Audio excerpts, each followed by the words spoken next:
Let me quickly cut to Dr. Raja Dhar, who's observing this case very closely and believes that there could be more to this crime. Could this be a case of gangrape? Thanks very much. Appreciate you joining us, Dr. Dhar.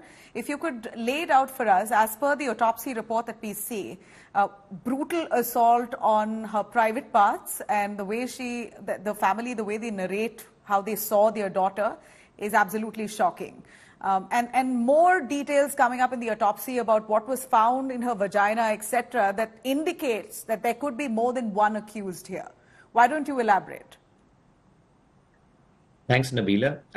I think this is probably one of the, well, not one of the most gruesome incident that I have seen or heard of in my lifetime. The official post-mortem report is still to be issued. However, we have the reports which are available to us, which are handwritten, and some details have come in also from the lawyer for the family. And what we know for sure, and let's sort of reflect on facts rather than trying to dwell on what might have been. So we have, of course, the injuries on the private parts, but there was not a single inch of the body which was spared. So starting off from the forehead, injuries, blunt injuries, tears, bleeding from the eyes, from the nostrils, on the arms, evidence of the legs and the arms being gripped and the lady being held down. There's not a single inch of the body which has been spared. Now, the lady whom I know because she belonged to my fraternity, she was a respiratory postgraduate trainee and has been taught in our institute, CMRI, a few times when we've held courses, etc. She was petite, but she was a reasonably strong lady. The guy who's been convicted, we have seen on the television from multiple channels, including yours, is a thin lad. I don't think the lad would manage the amount of grievous hurt, the brutality that has been described on the lady during the post-mortem. Reports coming in, Dr. Dhar, that this man could be a trained boxer. That's what I saw, some reports suggesting that he could be a trained boxer. He's had great affiliation and association with the police department and basically managed to get away this long because of the clout he holds with the police. But that aside, that he could be a trained boxer and thus the strength?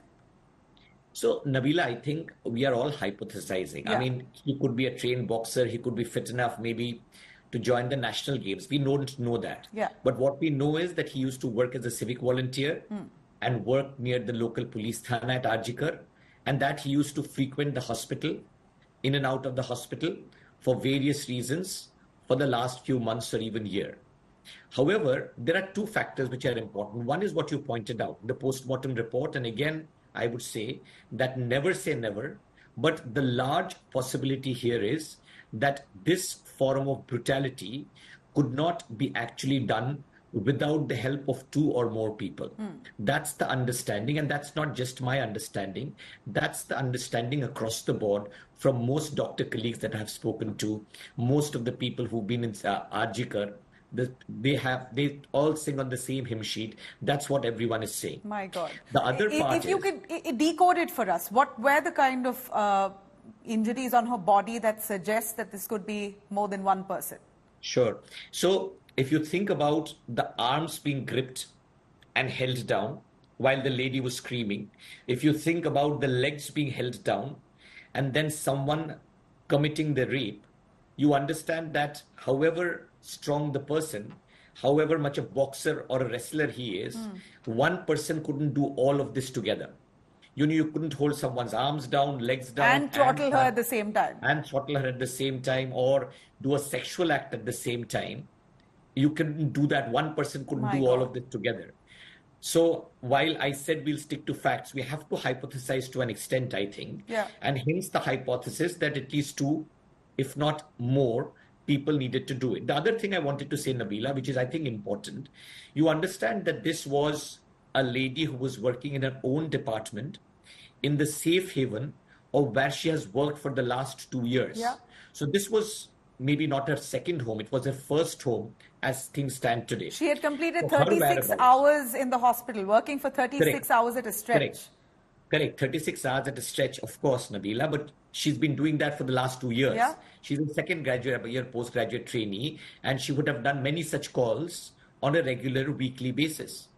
So when her on-call starts, when she would be alone, where the seminar room is, how to access the seminar room are questions which need to be answered or known to the person or persons who have done this deed. Correct.